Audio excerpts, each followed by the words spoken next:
Hey everybody, welcome. It's day 3 of Project Jodie. It's only minus 14 degrees Celsius outside right now. Fortunately, we've got our heater running and it's warming up pretty good.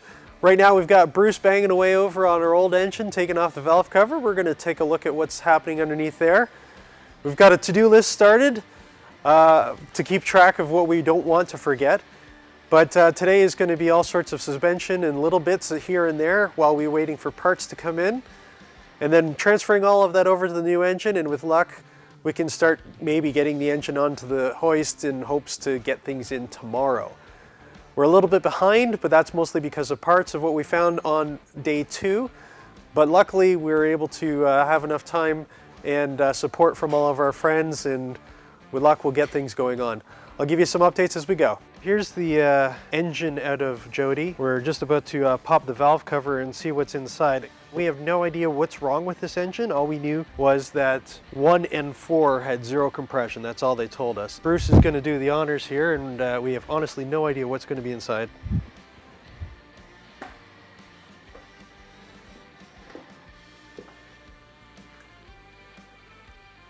Just see that right there? All right, how about these over here? Well, that's not supposed to be there. There's supposed to be a chain guide down there somewhere. So it looks like parts of the chain guide are completely floating around the engine at this point. And who knows what kind of havoc that they caused there. This is the chain slack that we are finding on this with the destroyed chain guide. Now let's go look at what the engine's supposed to be. This is on the new rebuilt. There's the chain guides right there, intact, where they're supposed to be. Check out this. There's no budge. There's no movement at all. It's not just a little bit of play on the old engine, a lot of play. No play on this one at all. That's the way it's supposed to be.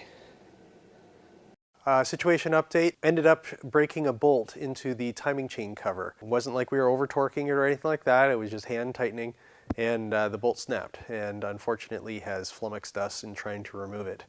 So what we're planning on doing at this point is removing the harmonic balancer, taking off the timing chain cover and replacing it with one of the other multitudes of timing chain covers we have kicking around. One of the parts that we didn't consider about getting ahead of time was the water pumped flange O-ring, as we see in the bag right there. The corrosion around it is fairly common. Bruce is just going to take it off to show you what the quality of this is. As with most O-rings over time, they square off, and that's just done right there. We had to hold off for the O-ring to come in stock, get it in, and there it is. We also got the outer ball joint as well. So there you have it, end of day 3, number of setbacks, and clearly that we're not going to be able to get this done on the 4th day, so we're planning now ahead of what can we do and allowing that then to fall into the extra days that we're going to be having in the future at some point and getting it done.